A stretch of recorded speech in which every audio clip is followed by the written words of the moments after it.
नमस्ते, आप सभी का स्वागत है, अभिनंदन है।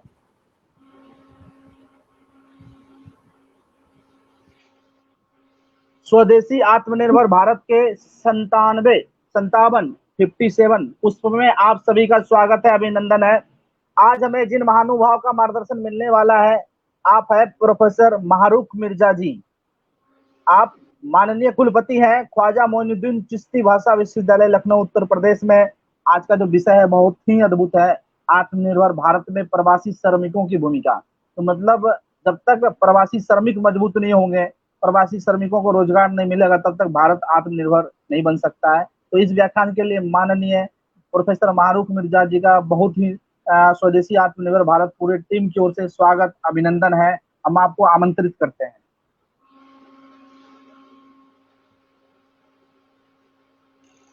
क्या मनीष जी, मुझे जब बताइएगा मुझे बोलना होगा, मैं बोलूं?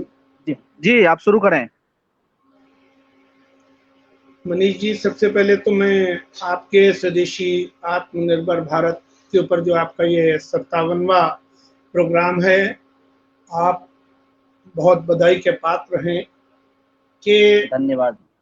आपने देश के उन लोगों के बारे में चिंता की जो आखिरी पंक्ति पे खड़े होते हैं, क्योंकि आपने आत्मनिर्भर भारत में प्रवासी श्रमिकों की भूमिका, और मुझे जो लोग सुन रहे हैं, इससे पहले कि मैं कोई बात आगे कहूँ, मेरा नमस्कार, आदाब। लखनऊ से मैं आप लोगों ने एक मौका दिया कि मैं आपके सामने कुछ बातें करें, रूबरू हुए, और कुछ आपकी माध्यम से हम सुनते हैं, उन्हीं को कलेक्ट करते हैं, फिर आप ही को मैं वो विचार लौटाता हूँ। इसमें कोई शक नहीं कि आज आत्मनिर्भर भारत में प्रवासी श्रमिकों की भूमिका, जाहिर सी बात है, भूमिका कब होएगी? हर इंसान की कोई ना कोई भूमिका तो होती है, लेकिन वो भूमिका अगर कोई अपना रूप लेती है, अपना आकार लेती है, तो वो तभी ले पाती है जब सरकार का उसके ऊपर एक पॉजिटिव हाथ होता है। पॉजिटिव हाथ तो हर सरकार का होता है, लेकिन एक बड़ी योजना के तहत अगर कोई कार्य किया जाता है तो वो यकीनन सफल होता है। इसके लिए आप मुझे ज़्यादा दूर नहीं जाना है। 12 मई 2020 के इकोनॉमिक स्टिमुलस ग्रोथ पैकेज के ऊपर ही अगर हम ध्यान दे लें, जो honourable prime minister of India ने 20 लाख करोड़ अनाउंस किया। ये किस लिए किया? इसमें बहुत सी चीज़ें हैं, जिसमें एक ये भी है कि माइग्रेंट वर्कर्स के बेटरमेंट के लिए को भी इसमें शामिल किया गया है। और अभी तक स्कीमें जो थी वो एक अलग तरीके से रहती थी, पिछले हम 50 साल से देख रहे हैं। लेकिन ये 20 लाख करोड़ जो अनाउंस हुआ है, जब ये धरातल के ऊपर पहुंच जाएगा, जिसके ऊपर बहुत तेजी से कार्य हो रहा है, और इसमें हम माइग्रेंट्स वर्कर को इतना कहना है कि मैं अपने रूप में कहना चाहूँगा कि कहावत है बहुत पुरानी कि जब इंसान अपने घर में दिया जला लेता है, तब मंदिर में दिया जलाता है या मस्जिद में दिया जलाता है। तो जब आप अपने घर में, जिस वतन की, जिस मिट्टी के आप हैं, जिस क्षेत्र की मिट्टी के आप हैं, अगर उस जगह आप अपने आसपास विकास करेंगे, तब आप किसी दूसरी जगह, हम अगर ये सोचें कि हमको देश के किसी अन्य कोने में जाके विकास करना है और अपने क्षेत्र को विकास से दूर रखना है, तो ये वो समय आ गया। इस कोविड ने हमको बहुत कुछ सिखा दिया। इस कोविड ने हमको सबसे बड़ी बात, इस चुनौती को अवसर में कैसे बदला जाए, ये भी सिखा दिया। इस चैलेंज को अपॉर्चुनिटी में बदलने के लिए हमारा जो कोविड के बाद एक नज़ारा देखने को मिला, वो कुछ दुख भरा भी था और कुछ सुख भरा भी था। सुख भरा ये था कि हर व्यक्ति अपने वतन लौट रहा था, अपनी भूमि पर लौट रहा था। कोई बलिया का है तो दिल्ली से बलिया लौट रहा था, कोई हरदोई का है तो मुंबई से हरदोई लौट रहा था। हर इंसान को यह फिक्र थी कि हम अपने घर लौट जाएं। एक ऐसी आपदा में पूरा विश्व घिरा हुआ था कि जिसके ऊपर हमारे नेतृत्व ने बड़ी गहनता से यह महसूस किया कि अब ये श्रमिक जो डर के इधर से अपने घर जा रहा है, तो इसको हम इसके घर पे ही क्यों ना आत्मनिर्भर बनाने की कोशिश करें। कोई ऐसा प्लान करें, कोई ऐसी योजना बनाएं कि जिससे ये अपने घर पे ही आत्मनिर्भर बने, और घर के ऊपर अगर नहीं भी रहे तो हिंदुस्तान के किसी कोने में भी अगर रहता है तो हमें ये देखना है कि उसको कहीं भी रहे किसी भी प्रकार की असुविधा ना हो। ये वो आत्मनिर्भर उनके लिए पहली बार हमने देखा कि सोचा जा रहा है कि जिसमें हमें एकदम क्लियर कट हमें ये देखना है कि ये पॉलिसी जिस दिन जमीन पर आ गई, जिसके ऊपर आज चर्चा हो रही है कि one nation one ration card scheme. One nation one ration card scheme बहुत ही अच्छी स्कीम है, और इससे अगर कोई लेबर बेचारा सपोज कि ये लखनऊ में कार्य कर रहा है, उसका राशन कार्ड यहाँ का बना हुआ है और अचानक उसे मुंबई जाके काम करना पड़ता है, तब भी उसका राशन कार्ड वहां भी वैसे ही काम करेगा। जिनके लिए एफपीएस पूरे इंडिया में खोल दी जाएंगी, फेयर प्राइस शॉप्स, यानी कि कंट्रोल जो होते हैं कि सस्ते दामों पे उनको अनाज, जिससे वो किसी भी लेवल पे परेशान ना हो। अब आइए कि हम आप, मेरा हर बार कहना है कि लोगों के दिमाग से इस चीज को हमें दूर करना है कि सरकार इंडिविजुअल सबके पास पहुंचेगी।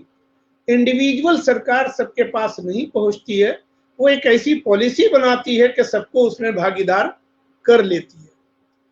तो अब आप कहेंगे कि ये माइग्रेंट्स वर्कर्स, इनको कैसे हम रोकें और इनका कैसे विकास हो। इसमें इस कोविड ने हमको जीना भी सिखा दिया, आगे बढ़ना भी सिखा दिया और हालात से लड़ना भी सिखा दिया, और तीनों में हमारा हिंदुस्तान का नागरिक विजयी हुआ है, परास्त नहीं हुआ है। छोटी मोटी समस्याएं तो हर समय आती हैं, आम हालात में भी आती हैं। ये तो उस हालात की बात है जब पूरा विश्व इस आपदा में ग्रस्त था। इसको मानवमेट से शुरू हुई, आज इसने प्राकृतिक रूप भी ले लिया है। कल एक छोटा सा मच्छर जिसका नाम डेंगू रखा था, कम से कम वो दिखता तो था, लोग उससे अलर्ट मोड में चले जाते थे। लेकिन आज एक वो वायरस आया, वो वायरस शायद कुछ हमको सिखाने आया था और उसने हमको सिखा दिया। उसने ये बता दिया कि अब आपको आगे कैसे जीना है। और इस समय आज इस वेबिनार के माध्यम से जो हम आप जुड़े हैं, ये कहने को सामने वेबिनार है, लेकिन पूरे हिंदुस्तान के हर अग्रिम पंक्ति और अंतिम पंक्ति दोनों को टेक्नोलॉजी से स्पीडी जोड़ रहा है। आज पूरे देश में ऑनलाइन शिक्षा इस तीव्र गति से हो रही है। ऑनलाइन ये सारे webinar, online exchange of thoughts, online exchange of policy, online आपकी डे टू डे एक्टिविटीज का अपडेट रखा जा रहा है। कि वो दिन दूर नहीं, जैसा हमने देखा, आपने सुना, हम सब ने देखा कि अगर हम आत्मनिर्भर बनना चाह रहे हैं तो आदमी आखिरी पंक्ति का आत्मनिर्भर चाहता है बने, लेकिन उसको अभी तक हमारा सहयोग, आपका सहयोग, बुद्धिजीवियों का सहयोग, पॉलिसी मेकर्स का सहयोग प्रॉपर दिशा में नहीं होता तो वो फिर कामयाब नहीं होता। लेकिन इस समय एक सबसे बड़ी चीज हमारे केंद्रीय नेतृत्व आदरणीय प्रधानमंत्री नरेंद्र मोदी जी ने एक ऐसा मैसेज दिया है पूरे भारत के शिक्षकों को, पूरे भारत के, चाहे वो प्राइमरी का शिक्षक हो, चाहे वो जूनियर का हो, चाहे हायर सेकेंडरी का हो, चाहे हायर एजुकेशन का हो, ऑनवर्ड्स, सबको एक मैसेज दिया है कि हम जो अभी तक हम लोग बात करते थे कि जीडीपी का इतने % खर्च कर दिया जाए तो एक बहुत बड़ा परिवर्तन देश में आ जाएगा शिक्षा के क्षेत्र में। यकीनन ये सोचते थे, आज हमारे सामने वो दिन भी आ गया कि एक अनाउंसमेंट हुआ कि जीडीपी का 6%। अब 6% जीडीपी का अभी 2019-20 में जो हमारे सामने जो 2019-20 में जीडीपी का 94,853 करोड़ रुपया एजुकेशन पे खर्च हुआ, जिसमें आप ये देखिए स्कूल सेक्टर को 56,536 पॉइंट समथिंग करोड़ और हायर एजुकेशन को 38,317 करोड़। मेरी आवाज जिस शिक्षक पे जा रही है वो इस फिगर को कहीं पे नोट करे और फिर वो ये कहे कि जिस समय ये जो भी हमारी जीडीपी रही हो जिसमें ये प्रतिशत दिया गया, लेकिन ये जो 20 लाख करोड़ दिया गया है आत्मनिर्भर भारत के लिए और इस विषम परिस्थिति से निपटने के लिए, तो गौर कीजिए वो क्या है, केवल जीडीपी का 10% है और जीडीपी का 10% 20 लाख करोड़ है। 20 लाख करोड़ जीडीपी का 10% सरकार ने दिया है और अगर ये आने वाले कल में जो जीडीपी इस वर्ष है अगर अगले वर्ष भी इतनी ही भी रहती है, इससे कम तो नहीं होगी, इससे बढ़ेगी, मेरा ये मानना है अगर इतनी भी रहती है तो आप उसका 6% कैलकुलेट करिए और जब आप 6% इसका कैलकुलेट करेंगे तो आप देखेंगे स्कूल सेक्टर में जो इस बार 56,536 करोड़ खर्च किया गया है तो 7,20,000 करोड़ स्कूल को जाएगा और लगभग 4,80,000 करोड़ हायर एजुकेशन को। अब अभी तक 38,317 करोड़ और कहां 4,80,000 करोड़। आप खुद कैलकुलेशन कीजिए कि आपका 10 टाइम्स से ज्यादा कमिंग बजट में आपको हायर एजुकेशन को मिलेगा। कमिंग बजट में आपका कम से कम 15 गुना आपको स्कूल सेक्टर को मिलने जा रहा है। लेकिन शिक्षकों ये आप खुश बहुत हो गए हैं, लेकिन जिम्मेदारी भी हमारे और आप पर है कि हम समाज में कैसे लोगों को आत्मनिर्भर बनाएंगे, कैसे वीकर सेक्शन को अपने पैरों पे उनको भी खड़ा करना है, चाहे वो रूरल सेक्टर के हों चाहे अर्बन के हों, इसमें कोई दो राय नहीं। जो समस्या रूरल सेक्टर में होती है कुछ कमोबेश अर्बन सेक्टर में भी वही परेशानी होती है कि परिवार में कमाने वाला एक होता है और उसके ऊपर निर्भर होने वाले 5, 6, 7 होते हैं। लेकिन आइए इसके ऊपर हम जो अब बात कहना चाह रहे हैं, मैं समझता हूं कि हर शिक्षक इसको गंभीरता से लेगा।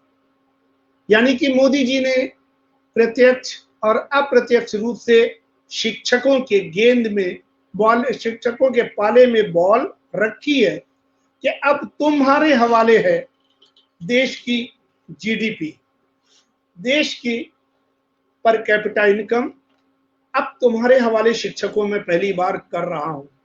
जाहिर सी बात है, जिस जीडीपी पे ये दिया गया है 10%, और ये जीडीपी घटेगी कैसे, बढ़ेगी कैसे? घटेगी तो हम शिक्षक जिम्मेदार हैं, बढ़ेगी तो इसका क्रेडिट भी हम शिक्षकों को मिलेगा। अब आप कहें कि साहब इसका शिक्षकों से क्या लेना देना? शिक्षक जो पूरे राष्ट्र के निर्माण में अपना प्रत्यक्ष योगदान देता है, कोई योगदान इतना बड़ा नहीं देता है जो पूरे देश के प्राइमरी से लेके हायर एजुकेशन तक शिक्षक अपना राष्ट्र के निर्माण में योगदान देश के छात्र और छात्राओं के माध्यम से देते हैं शिक्षक। अब आप कहें ये कैसे? मेरा कहना है कि मोदी जी ने कहा अब बहुत हो गया, अब बहुत हो गया, बस अब चिंतन का समय है। आपको अपने एप्लीकेशन ऑफ माइंड को हर समय लगाना है। 24 घंटे 24 मल्टीप्लाई बाई 7 जब इस कोरोना में, इस कोविड में योगी और मोदी जी काम कर सकते हैं तो शिक्षक और अदर्स क्यों नहीं कर सकते? मैं ये इसलिए नहीं कह रहा हूं, बल्कि ये मैं इसलिए कह रहा हूं कि शिक्षक कैसे, अभी तक क्या था, हर यूनिवर्सिटी से, हर कॉलेज से certificate course, degree course, marksheets लेके बच्चा अपने कैंपस से निकलता था। अब हमारा सामने एक बहुत बड़ी चुनौती आने वाली है। अगर जीडीपी का 6% की राशि कम होती है तो अकेला शिक्षक जिम्मेदार, अगर बढ़ती है तो अकेला शिक्षक को क्रेडिट मिलेगा। कि ये कैसे मिलेगा? अभी तक हम सिर्फ सर्टिफिकेट, डिग्रीज और गोल्ड मेडल बांटते थे। आपने सुना होगा फला यूनिवर्सिटी से फला गोल्ड मेडलिस्ट, फला यूनिवर्सिटी से फला सिल्वर, फला से फला ब्रॉन्ज, ये मिलता था। और साहब फला यूनिवर्सिटी ने 10 लाख लोगों को अंतिम वर्ष में रिजल्ट में पास किया, और हम उनको क्या देते थे? एक कागज का टुकड़ा जो डिग्री के रूप में और मार्कशीट के रूप में रहता था। लेकिन अब हमें क्या करना है? अब हर शिक्षक को, हिंदुस्तान के हर जूनियर से, प्राइमरी से लेके यूनिवर्सिटी तक के शिक्षक को क्या करना है? अपने बच्चे का डेटा अपने पास रखना है।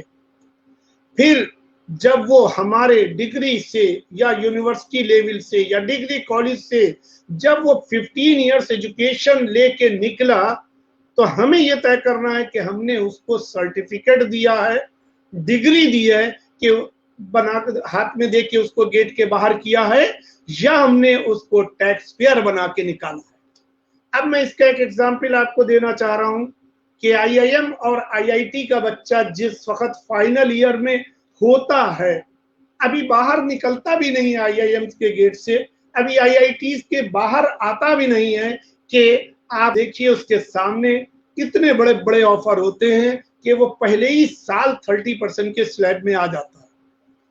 तो हमें क्यों नहीं, जब नो डाउट आईआईएम्स आईआईटीएम्स में 30% के स्लैब में शिक्षक वो भी है, वहां से भी शिक्षक के जरिए ये बच्चा निकलता है जो आईआईटी और आईआईएम से।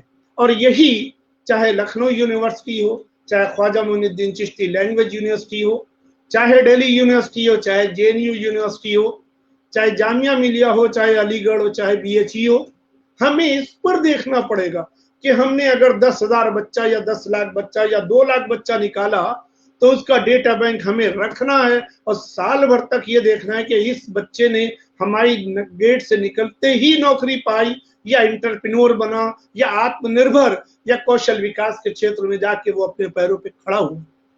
अब ये डेटा हमें रखना है कि वो किस दिन टैक्स पेयर बना, और ये डेटा अब सरकार को हमें देना होगा कि मैंने विश्वविद्यालय से प्रति वर्ष अगर 5,000 बच्चे निकाले हैं तो इन 5,000 बच्चे जो हैं ये हमारे हिंदुस्तान के जिस कोने में भी कार्य कर रहे हैं ये प्रत्यक्ष कर दे रहे हैं। प्रत्यक्ष कर का मतलब आयकर, इनकम टैक्स, इनडायरेक्ट टैक्स और डायरेक्ट टैक्स, दोनों में एक बेसिक फर्क है। इनडायरेक्ट टैक्स जब हम आप माँ के पेट में थे तब भी टैक्स दे रहे थे, और जब मर जाएंगे, चाहे कुरान की तिलावत से हमको ले जाके जमीन में रखा जाए या राम नाम सत्य कह के हमको शमशान घाट ले जाया जाए, उस समय भी हम टैक्स मेरी जेब से कट रहा होगा, यानी कि मेरे अपनी कमाई से। तो हम इनडायरेक्ट टैक्स जब माँ की गोद में थे तब भी देते थे और जब मरेंगे तब भी देंगे। उससे देश अग्रिम पंक्ति में नहीं खड़ा होगा। अग्रिम पंक्ति में कब खड़ा होगा? जब देश का हर नागरिक हमारा टैक्स पेयर बनेगा, यानी कि पहली चाहे 10 रुपया टैक्स दे। मैंने ये बात कही कि जिस दिन से हमारे 130 करोड़ में से 100 करोड़ लोग चाहे 1000 रुपया साल का टैक्स दें, जिस दिन से ये शुरुआत हो गई तो समझ लिए आत्मनिर्भर भारत हो गया। क्योंकि जब हम प्रत्यक्ष कर में आएंगे तो तब सही मानों में आत्मनिर्भर हैं। क्यों? क्योंकि जाहिर सी बात है 5 लाख जब हमारी इनकम होगी तब कम से कम हम अपने और अपने परिवार और अपने 1-2 बच्चों को सही से एजुकेशन भी दे सकते हैं। और उससे अगर हमारी 10,000 भी ज्यादा हुई तो उसका जो भी 7.5%, 10% जो भी टैक्स है, एक सर्टेन अमाउंट छोटा सा शुरुआत तो होए कि आपके पास पैन कार्ड तो हुआ, आप हर साल रिटर्न तो फाइल करेंगे। जब हम डायरेक्ट रिटर्न फाइल करेंगे तब आप समझिए हमारा देश उन्नति की तरफ तीव्र गति से बढ़ना शुरू हो गया। अभी हम आप जानते हैं कि कितना परसेंट रेशियो टैक्स हमारी सरकार, हमारी भारत सरकार को हमारे देशवासियों से मिलता है। और ये भी हम आपको बता दें, आप खाली प्रत्यक्ष टैक्स की संख्या बढ़ाइए, प्रत्यक्ष कर की संख्या बढ़ाइए, देखिए आप अप्रत्यक्ष कर का परसेंटेज घटता चला जाएगा। और जब ये घटेगा तो जो वो एक गरीब इंसान है उसको भी दवा के ऊपर भी सब्सिडी मिलेगी, उसको हर चीज पे और भी पैर लगेगा कि हाँ हमको चीज सस्ती लग रही है। वो क्यों? अभी क्या है 10% लोग भी पूरी तरह टैक्स नहीं देते हैं, और देते हैं उसमें भी कैसे मैनिपुलेट करते हैं ये जग जाहिर है। ये the only salaried class employee एक ऐसा एम्प्लॉई है जिसकी इनकम उसको मालूम होने से पहले उसके एम्प्लॉयर को मालूम हो जाती है, यानी उसके डीडीओ को, तो वो तो नहीं छुपा पाता। लेकिन उसके अलावा जो लोग हैं कि पता चला कि बड़ी बड़ी पॉश लोकेलिटी में 10-10 करोड़ के मकान हैं, लेकिन वो जब रिटर्न उनका चेक कीजिए तो हार्डली उनको मिलेगा ऐसा कि उन्होंने बस 4 लाख 3 लाख या 2 लाख टैक्स पिछले 20 साल से अब तक वही देते चले आ रहे हैं। 50,000 से मैक्सिमम बढ़े तो 2 लाख 3 लाख 4 लाख।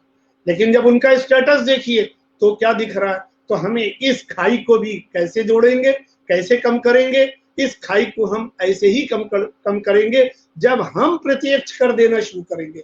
आज जब हम टैक्स देते हैं तो कम लोगों की संख्या है जो देते हैं, तो हम उस पे वो बात नहीं कह पाते। जब हम 90% टैक्स पेयर खड़ा हो जाएगा, टैक्स देगा, तब वो पूरा का पूरा अपना हक भी रखेगा कि यहाँ पे आप ये सड़क बनाइए, यहाँ पे इस स्कूल की जरूरत है, यहाँ पे इस हॉस्पिटल की जरूरत है। अभी जो सरकार के पास धन इकट्ठा होता है सरकार को उसमें करना होता है।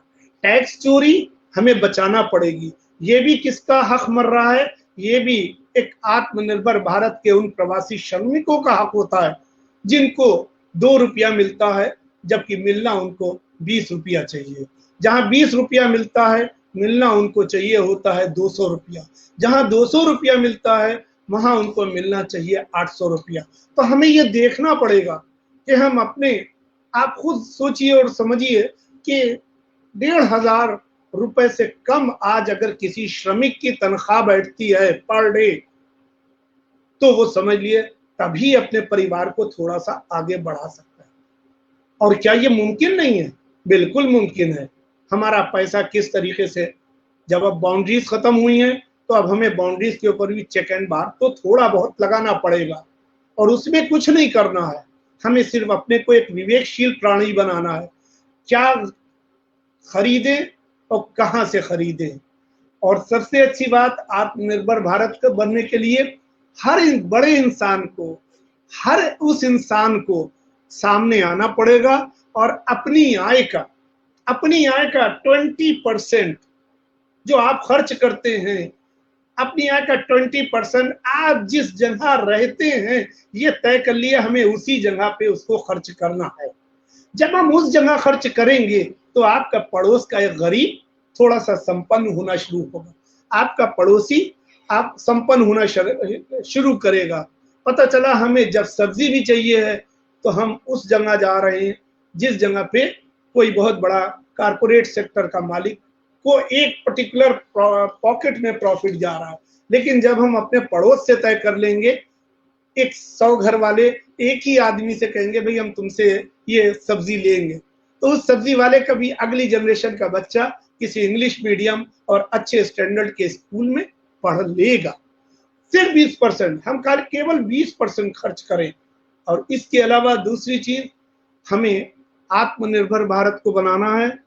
तो अगर हमारा ये आपके इस प्रोग्राम के माध्यम से प्रदेश की सरकार को और देश की सरकार को, केंद्र सरकार को एक सुझाव है जो वो उनके हाथ में है, जो उनके हाथ में है वो ये है, जो एक अभी दबे दबे उसमें यूजीसी की एक चिट्ठी आई थी आज से 8 महीने पहले, 10 महीने पहले, कि क्या अच्छा होगा कि विश्वविद्यालय जो है अपने यहाँ कन्वोकेशन जब भी करें तो खादी के कपड़ों में वस्त्र वेशभूषा रखें। मुझे बहुत खुशी हुई, लेकिन उस समय हमारे शिक्षक एक शेरवानी बनवा चुके थे। लेकिन इतनी खुशी हुई कि हमारी लेडीज टीचर्स, जिनका जो तैयार भी देर में होती हैं कि लोगों को इंतजार करना पड़ता है प्रोग्राम, तो उनको अपने मनपसंद की कन्वोकेशन के लिए साड़ी ढूंढने में दिक्कत हो रही थी कि एक ही कलर की, एक ही डिजाइन की। तो जैसे ही ये चिट्ठी आई मैंने उनको सबको बुलाया, मैंने कहा भाई देखिए, हमारे शिक्षकों ने तो कपड़ा लेके टेलर को दे दिया, मशीन का बना, लेकिन ये यूजीसी से चिट्ठी आई है, आइए तो हिंदुस्तान में सबसे पहले शुरुआत हम इसकी करते हैं। तो और यहाँ पे भी महिला को अब हम आगे बढ़ा रहे हैं। तो हमने कहा कि अभी आप लोगों ने अपने लिए वेशभूषा नहीं खरीदी है तो चलिए खादी आश्रम में चलिए। मैं खुद गया साथ में और जाके मैंने कहा कि भैया एक कलर की हमें इतनी साड़ियां चाहिए, हमें कन्वोकेशन में हर टीचर को खादी की साड़ी पहनना है। तो मैं सैल्यूट करूंगा अपने विश्वविद्यालय की शिक्षिकाओं को भी कि उन्होंने बिल्कुल उसका ऑनर किया। और मैंने खुद उसी वक्त जाके एक खादी की शेरवानी ली, सिलवाई, पहनी। तो खादी से अगर हम प्रेम करना शुरू कर दें, सिर्फ वो लोग, मैं ये नहीं कहता हूं कि आप हर वक्त खादी पहनिए, लेकिन जब तक हम शिक्षक के कैंपस में हैं, जब तक हम शिक्षा के मंदिर में हैं, हमारे ऊपर खादी की पैंट और शर्ट अगर है, खादी का वस्त्र अगर हमारे कंधे पर है, तो आप समझ लीजिए कि आपने रूरल में किसी अंतिम पंक्ति के व्यक्ति के घर चूल्हा जलाने में आपका सहयोग रहा है। ये मानना पड़ेगा। अगर एक चीज ये कर लेंगे तो आप खुद गौर कीजिए कि एक बहुत बड़ा परिवर्तन आ जाएगा। कोई मामूली परिवर्तन नहीं है कि अगर ये मैंडेटरी हो जाए तो हर मामूली से मामूली विश्वविद्यालय और कॉलेज का शिक्षक जब खादी का कपड़ा पहनना शुरू करेगा तो वो उसका लाभ किसको पहुंचेगा? उसका लाभ हमारे गांव के बिल्कुल आखिर तक के पहुंच जाएगा। आइए हमें इसके ऊपर सोचना पड़ेगा कि हमें इसको, एक सरकार अगर ये कर दे कि नहीं, विश्वविद्यालय और कॉलेजों में सिर्फ खादी को ही प्राथमिकता दी जाएगी, तो आप समझ लीजिए जितने टीचर हैं, जितना स्टाफ है, अगर वो पहनना शुरू होगा तो एक अमीरी गरीबी की खाई भी कम हो जाएगी, एक ऊंच नीच की खाई भी कम हो जाएगी। और जब हम पहले करें, वो ना करें कि पहले दूसरों से कहें, पहले हम करें उसके बाद दूसरों से कहें, यानी पहले शिक्षक इसके लिए आगे बढ़े, फिर उसके बाद जब हम अपने बच्चों से, अपने छात्रों से कहेंगे तो वो आगे आ जाएंगे। तो हिंदुस्तान का 60%, 40% जब छात्र खादी का कपड़ा पहनेगा तो आप सोचिए हर घर आत्मनिर्भर होगा।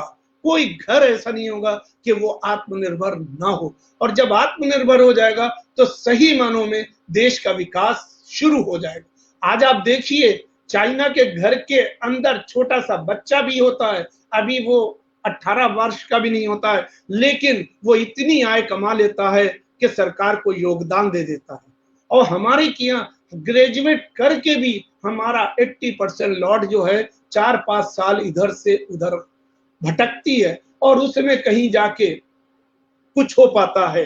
तो इसी वजह से हमारे टैक्स पेयर कम है। ये एक बहुत ही गंभीर विषय है और ये वो विषय है कि जिसमें कुछ नहीं करना है, केवल एक मैंडेटरी एजुकेशनल सेक्टर के लिए एक जियो निकालना है कि आप प्रोग्रामों में कोई कपड़ा पहनिए, शाम को शादी ब्याहों पार्टियों में जाइए कोई कपड़ा पहनिए, but when you enter in your the campus, in your temple, in your mosque, educational mosque, educational temple, educational gurdwara, educational church में जब आप जाइए तो आपको किसी उस गरीब के हाथ का बुना हुआ कपड़ा हो जिसमें उसके पसीने की बूंद गिरी हो। अगर हम आज ये तय कर ले या हमारी सरकार ये तय कर ले, इस स्पीड से गरीबी दूर होएगी, इस स्पीड से ऊंच नीच दूर होएगी कि आपको और हमें कहना ही नहीं पड़ेगा।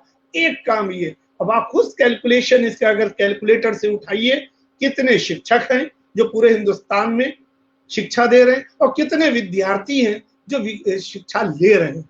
अगर ये कैंपस में आ जाएंगे तो आज हम लोग क्या कह रहे हैं, आज आप देखिए एक बात आ रही है कि ऊंच नीच खत्म, एक आपस में मिल के काम करना है। जब आपस में मिल के काम करेंगे तो वही कपड़ा एक मामूली गरीब का बच्चा भी 4 घंटे से 6 घंटे कैंपस में रहता है ना, उतनी देर तो समानता दिखाई दे कि ना इसमें कोई गरीब है ना इसमें कोई अमीर है, सब खादी पहने में, सब देश की आजादी का जश्न मनाएं खुशी खुशी और सब देश को कंट्रीब्यूट करें। अगर एक चीज इससे आप खुद सोचिए जीडीपी हमारी कहाँ जाएगी, ये आप कैलकुलेट नहीं कर पाएंगे, इस लेवल पे जाएगी। दूसरा सवाल, आज मैंने अभी कुछ दिन पहले मैं किसी एक यूनिवर्सिटी में चीफ गेस्ट की हैसियत से बुलाया गया था। जब मैंने वहां देखा कि जो फर्नीचर लगा हुआ था, असेंबल किया हुआ, वो देख के मैंने कहा कि मेरा मन इतना उड़ता है। जिस वक्त ठीक है आप जरूर कीजिए, पूरे कारपोरेट लाइफ अलग है, वहां भरपूर आप जो चाहे कीजिए, लेकिन अगर शिक्षा के क्षेत्र में, यूनिवर्सिटी में, कॉलेजेस में अगर वहां आपका फर्नीचर हो तो वो किसी गांव की लकड़ी का से बना हुआ होना चाहिए और उसी गांव के कारपेंटर द्वारा तैयार अगर होगा तो आप सोचिए कि उसकी लाइफ भी होगी और उसके लिए आप वहां भी। सिर्फ 2 चीजों के ऊपर अगर हम आप तय कर लें और अपनी बात सरकार तक पहुंचाएं कि विश्वविद्यालय हो चाहे कॉलेज हो। आज 25 साल पहले भी मेरे पास गांव के आदमी की बनी हुई लकड़ी की इसकी शीशम की कुर्सी आज भी वैसी ही है, तो इसकी एक बड़ी खुशी होती है क्योंकि ये कुर्सी अगर हमारे गांव के हाथ की बनी होगी तो बहुत अच्छा। मैं ये नहीं कह रहा हूं कि मशीन में, हम खाली मशीन तक सीमित न रहे। हमको मशीन तक ऐसा तो नहीं कि खाली सीमित किया जा रहा है और मशीन के ऊपर की चीजों में हम समझ रहे हैं ये तो हमें टेक्नोलॉजी बाई करना है, बारो करना है। तो हमें इसमें भी ये समझिए कि हमें ये अपना खुद मशीन से हटके बनाना है और टेक्नोलॉजी हमें इससे आगे के कामों के लिए हमें टेक्नोलॉजी को बारो नहीं करना है, बल्कि खुद उसके ऊपर हमें अपना हक जमाना है, यानी कि खुद उसका मालिक बनना है। तो ये 2 चीजों के ऊपर आइए। एक बार शिक्षा के जहां से ब्रेन शुरू होगा, जब बच्चे को मालूम होगा कि ये हमारे गांव की बनी हुई है, ये बच्चे को मालूम होगा ये मेरे हिंदुस्तानी किसी श्रमिक ने बनाई है, ये मालूम होगा ये हिंदुस्तानी किसी गांव की किसी महिला ने इस धागे को बुना है तो ये साड़ी बनी है, तो ये कपड़ा बना है, तो आप बताइए आत्मनिर्भर भारत नहीं बनेगा। और जिसके अब आप कहेंगे कि उसके लिए कुछ एक्सेसरीज की जरूरत होती है, तो उसी के लिए तो ये सरकार ने 20 लाख करोड़ रुपए का प्रोविजन किया। जब ये 20 लाख करोड़ का प्रोविजन ये हो सकता है तो फिर आप सोच नहीं सकते कि हर बच्चा छोटपने से ही खेलते खेलते जो समय 4 घंटे खेलता है, उस खेलते खेलते वो न जाने कितनी मैन्युफैक्चरिंग कर डालेगा। यही वजह तो है कि चाइना ने यही तो किया कि वहां 5 साल का बच्चा 10 साल का बच्चा भी कुछ ना कुछ ठोक पीट करके सही कर रहा हो, वो उसका खेल भी होता है, एंजॉय भी होता है, उसकी ग्रोथ भी होती है और अर्निंग भी होती है उसके परिवार की। लेकिन हमारी क्या है, हमारी क्या पॉलिसी कागज पे तो बहुत अच्छी है कि चाइल्ड लेबर से न काम कराइए, लेकिन जो लोग इसका सख्त से सख्त विरोध करते हैं उनके घर भी कभी जाके चाय पी के देख लीजिए, आपको सत्यता का पता चल जाएगा। क्योंकि वो इसलिए क्योंकि आप सोचते हैं ये सरकार का काम है, सरकार का नहीं, ये मेरा और आपका काम है कि मेरे घर में अगर कोई नाबालिग बच्चा काम कर रहा है, आपका काम है जब चाय पीने मेरे के आए तो मुझे टोकें, और मैं आपके यहाँ जाऊं अगर चाय पीने और मैं देखूं किस बच्चे को क्या करना चाहिए था और वो ये कर रहा है, तो हमें उनको टोकना चाहिए कि देखिए बेहतर ये होगा कि इस बच्चे को इसके हाथ में कलम और कापी दीजिए, अन्यथा की दिशा में मैं आपके प्रति कंप्लेंट भी कर सकता हूँ। आप देखिए समाज में करेज की कमी है। करेज की कमी इसलिए है कि हिंदुस्तान को अब एक नया भारत जन्म ले चुका।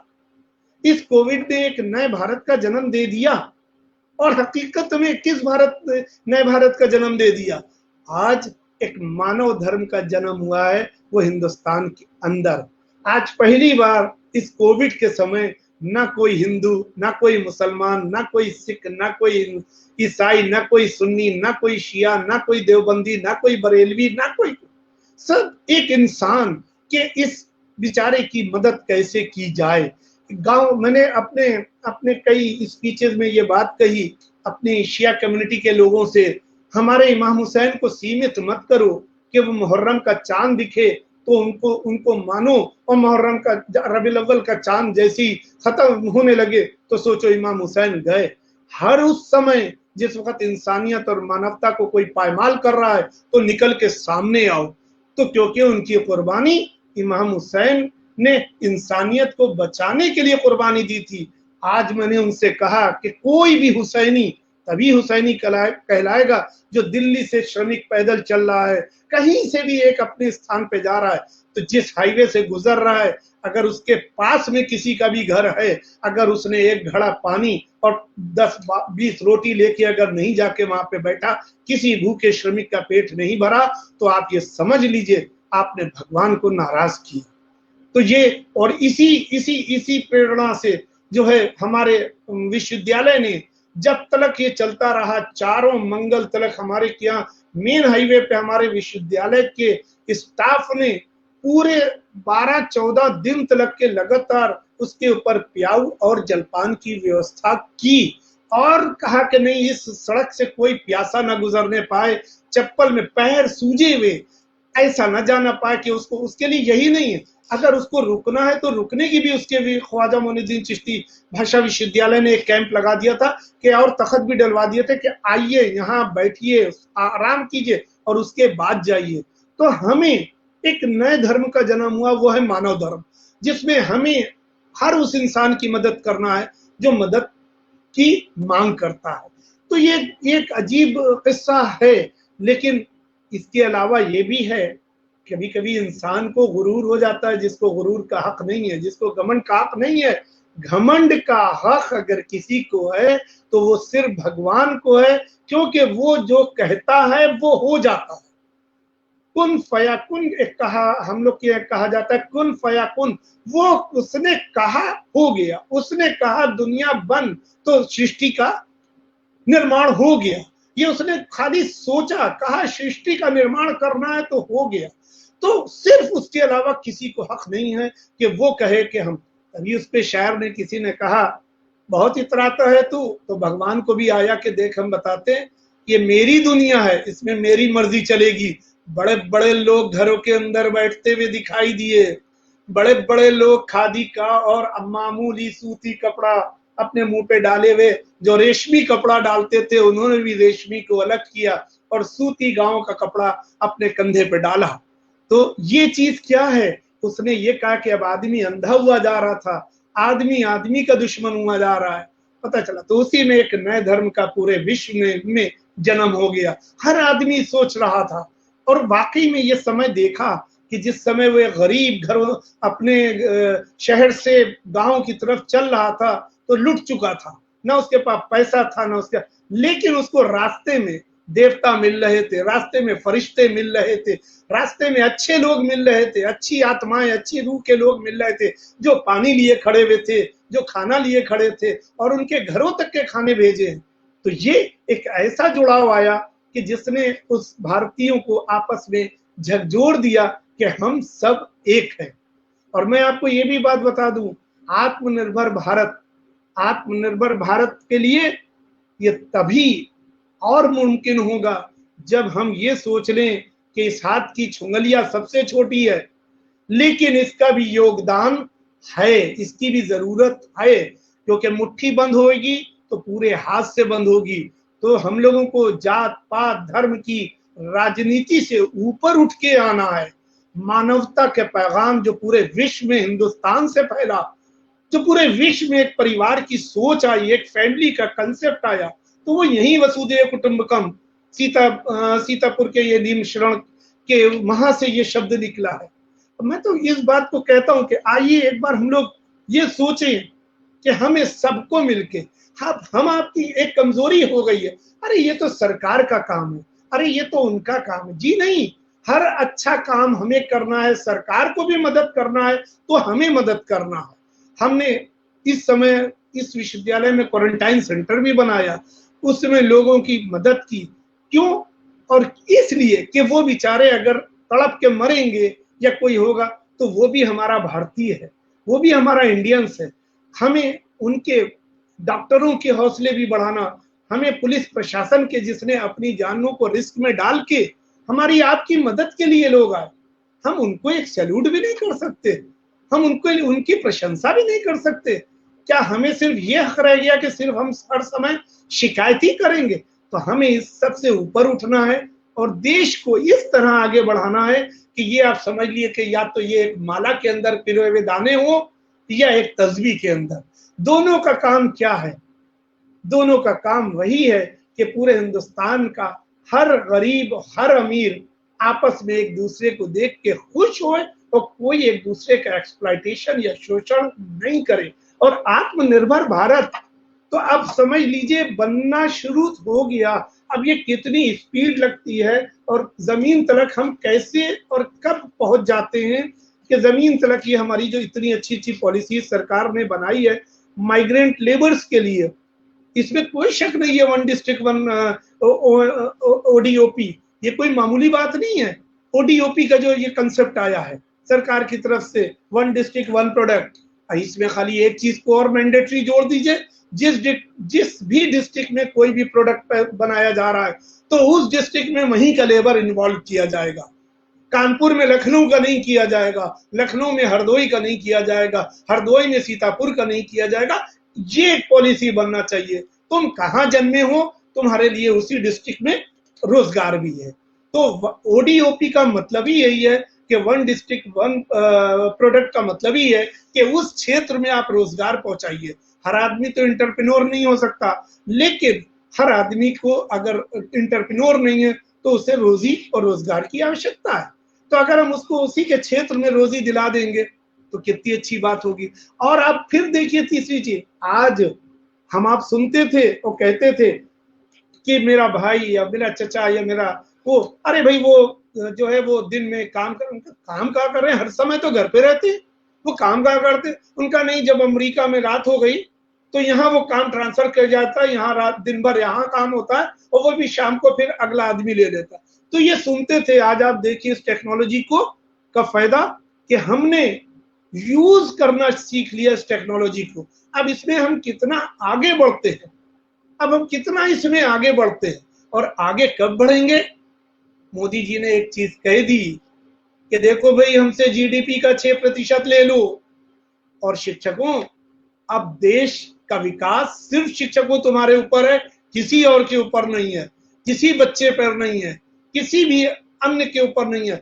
क्योंकि शिक्षक एक ऐसा है, वही डॉक्टर बनाता है, वही जजेस बनाता है, वहीं से सब आईएएस पीसीएस निकलते हैं, वहीं से ब्रेन का निर्माण होता है।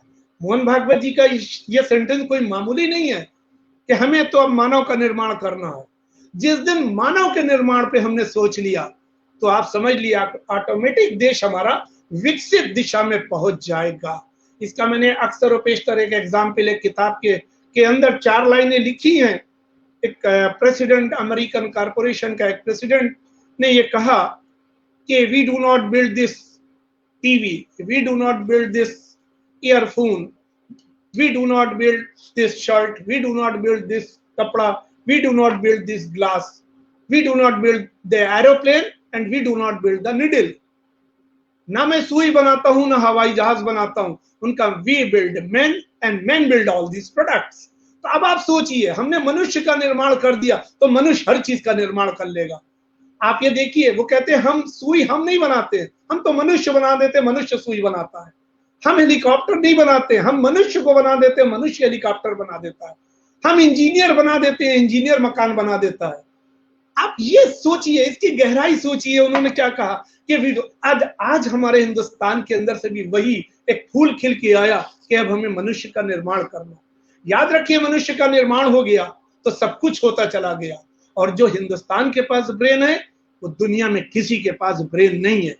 अफसोस होता है तो किस चीज का, हमारा ब्रेन, कॉस्टली ब्रेन ड्रेन हो रहा है।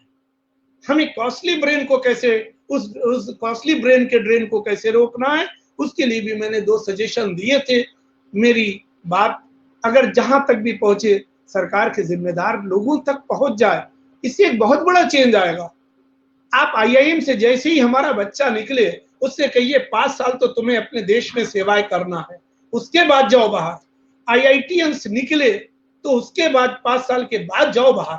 5 साल पहले तुम अपने जैसे 10 पैदा कर दो, 5 साल के अंदर अपने जैसे 100 पैदा कर दोगे, और जब तुम एक अकेले चले जाओगे, वो 100 मल्टीपल रेशियो में 1000 पैदा कर देंगे। तब आपको सोचना पड़ेगा। अभी क्या है, इधर निकला, हम एक तो 4 से 5 करोड़ में एक आईआईटीएन से एक मैनेजमेंट का आदमी तैयार करते हैं, और वो निकलता है तो क्या बाहर के लिए हम भेज देंगे? अपने देश के लिए उसको नहीं रोकेंगे। सिर्फ 5 साल के लिए मैंडेटरी हो जाए रोकना। आप तब देखिए, आप मेडिकल की फीस को कम कीजिए कि हर इंसान, आज हम कहते हैं कि डॉक्टर और इसका रेशियो जो है बहुत बहुत कम है। तो क्यों कम है? आज एक बात बताइए, एक मामूली गरीब आदमी कहां से कर लेगा मेडिकल? डॉक्टर कैसे बन जाएगा? 1 करोड़ फीस कहां से लेके आएगा? 50-50 लाख रुपए कहां से देगा? आप इसको चीप कीजिए, इसको सस्ता कीजिए, इसको कम कीजिए, और जितनी भी थेरेपीज हैं उनको लाइए। जितनी भी पुरानी आयुर्वेदिक की चीजें थी, जितनी हकीमी चीजें थी, हमें तो मनुष्य को स्वस्थ रखना है ना। तो मनुष्य को जब स्वस्थ रखना है तो हमें एलोपैथिक को भी जिंदा रखिए, होम्योपैथिक को भी जिंदा रखिए, आयुर्वेदिक को भी जिंदा रखिए, हिकमत को भी जिंदा रखिए, यूनानी को भी जिंदा रखिए। तब आप देखिए हम सब स्वस्थ होंगे। क्योंकि अल्लाह किसके हाथ में कब शिफा दे दे, किसके हाथ में कब जादू दे दे, ये उसकी लीला है, वही जानता है। और वरना कोई ये कहे दुनिया में कि मैं अच्छा तू बुरा, जिसने कह दिया मैं अच्छा तू बुरा, उस मैं वाले से बुरा दुनिया में कोई नहीं होगा। बात तो तब है कि मनीष जी को हम कहें, शंभुनाथ जी को मनीष जी कहें कि शंभुनाथ जी बहुत अच्छे हैं, मैं आलोक कुमार को मनीष जी कहें कि भाई आलोक कुमार बहुत अच्छे हैं। लेकिन आलोक कुमार जी अपने को अच्छा कहने लगेंगे तो आप समझ लीजिए, हम समझ लिए पस्ती की तरफ जा रहे। दूसरा कहे कि हम अच्छे हैं तो उस अच्छे पर भी घमंड नहीं करना है, सिर्फ भगवान के आगे नतमस्तक होना है, नतमस्तक होना है। और हमेशा जब भी आप कभी किसी को गुलदस्ता भेंट करते हैं, जब दुकान के ऊपर 20 रंग के गुलदस्ते रखे होते हैं और आप एक खरीदने जाते हैं किसी के सम्मान के लिए कि हमें किसी का सम्मान करना है, तो आपकी निगाहें उस गुलदस्ते पे जाती हैं जिसमें हर रंग के फूल होते हैं। आप वो प्रिफर ज्यादा करते हैं, सिंगल फूल कम पसंद करते हैं। और उसी तरीके से चाहे विश्वविद्यालय हो, चाहे कॉलेज हो, चाहे स्कूल हो, चाहे समाज हो, जब उसके आसपास हर रंग के लोग होंगे, हर तरीके के, हर धर्म के, हर जात के, हर मिली जुले लोग होंगे, तब वो असली मानों में अपने शबाब पे पहुंचेगा। वो चमन जो है वो एक अलग ही ढंग से गुलजार होगा।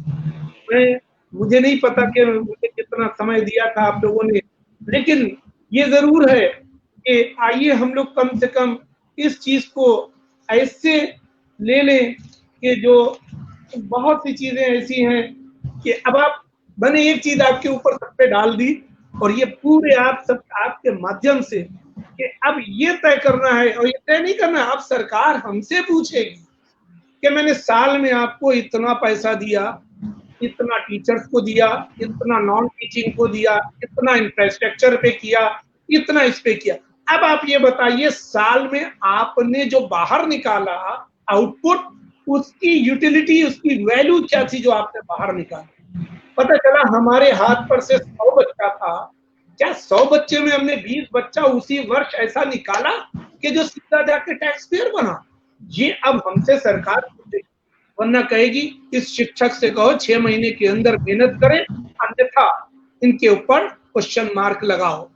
ये समय आने वाला है, क्योंकि अब वो दौर खत्म हो गया कि साहब हम यही कहते में खुश हो जाएं कि साहब हम हरदोई से तो बहुत अच्छे हैं, हम कानपुर से तो बहुत अच्छे हैं, अरे हम यूपी वाले ठीक है, मध्य प्रदेश से पीछे लेकिन बिहार से बहुत अच्छे हैं। ये अब ये खत्म, भूल जाइए इसको, क्योंकि बाउंड्री समाप्त हो चुकी है। अब एक्सेल की जरूरत है, अब गुणवत्ता की जरूरत है। जिसके में गुणवत्ता है, जिसके में टैलेंट है, जिसके में स्किल है, जिसके में हुनर है, वही। आज आप देखिए कि एक मिसाइल मैन एक क्यों, एक भाई मिसाइल मैन अनेक क्यों नहीं,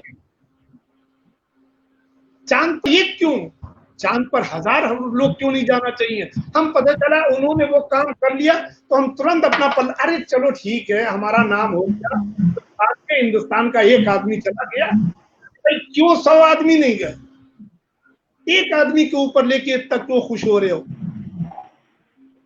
इसी तरीके से आप जब कभी भी ओलंपिक होते तो आप देख लीजिए, वर्ल्ड कप हो रहे हैं देख लीजिए, साहब हिंदुस्तान गोल्ड लिया है, अरे भाई कितने लिया है, दूसरी कंट्री को पैरेलल करके तराजू रखो सामने, वो ला रहा है 50 और तुम ला रहे हो 2।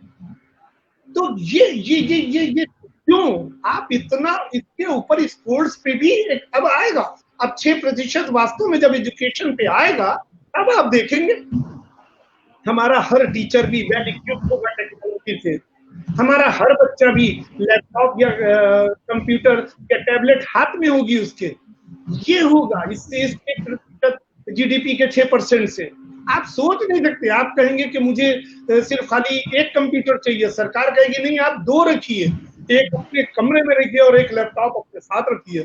अब वो समय आएगा और बगैर इसके कुछ नहीं हो सकता। क्यों? अगर आपके पास ब्रेन है तो थॉट जरूरी नहीं है कि मैं विश्वविद्यालय कैंपस में आऊं तभी आएगा मेरे माइंड में।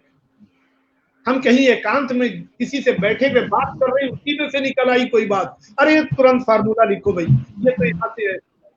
होता क्या है, और आप देखिए यही वजह है कि गुरुकुल का सिस्टम आज भी है, लेकिन कहाँ है, आईआईटी के अंदर है, आईआईएम में है। पता चला रात को 11 बजे टीचर फोन करता है, सब लोग आ जाओ अभी क्लास लेंगे।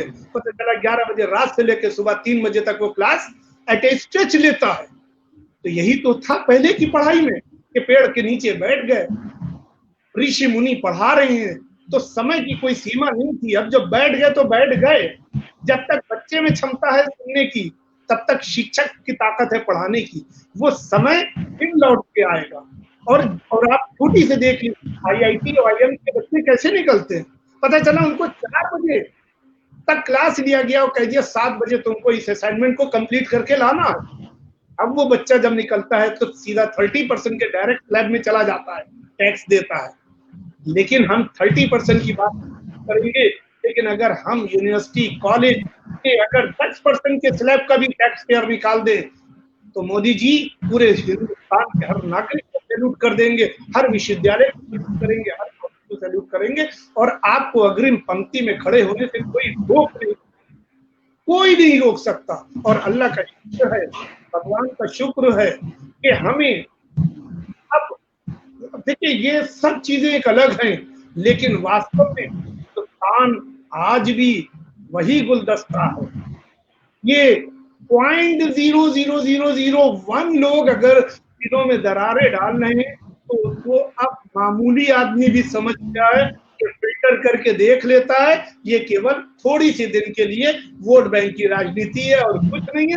और फिर उसके बाद में समझता है कि हम सब एक ही हैं। अब वो थोड़ी सी देर का हो गया, अब वो जमाना खत्म हो जाएगा कुछ दिनों में कि कोई देश को बांटने की कोशिश करे। अब सब एक होंगे, सब एक होंगे। अब आप इतनी बड़ी चीज मानव का निर्माण, ये कोई मामूली शब्द नहीं है, इसकी एनालिसिस करिए तो आप समझ लीजिए सबको पीछे करते हुए आगे पहुंच जाएंगे। आज वो दिन आया तो कि अमेरिका आपसे बात कर रहा है, कभी बात करने को आप तरसते थे। आप अब एक सीना चौड़ा करके कम से कम बात तो कर रहे हैं।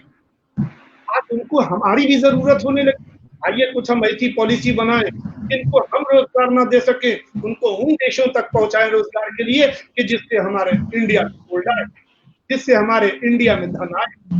अगर हम कहीं पे नहीं पूरा कर पा रहे तो उसको ऐसे पॉलिसी बनाए, डिसेंट्रलाइज पॉलिसी बनाए कि भैया ये मुस्लिम लोग हैं, इनको कहीं और आसानी नहीं मिलेगी, इनको ये 56 मिडिल ईस्ट की कंट्रीज हैं, इनको इधर भेज दो। ये लोगों को वहां आसानी से नौकरी उतनी मिल जाएगी, क्योंकि यहाँ ड्राइवर की तनख्वाह क्या है 10,000 रुपए, वहां ड्राइवर की तनख्वाह क्या है इंडियन करेंसी में 40,000 रुपए। तो जब 40,000 रुपए उससे मिलेंगे तो उसके क्या बच्चा नहीं पढ़ पाएगा? उसका बच्चा भी पढ़ेगा और वो भी आपके देश को कंट्रीब्यूट करेगा।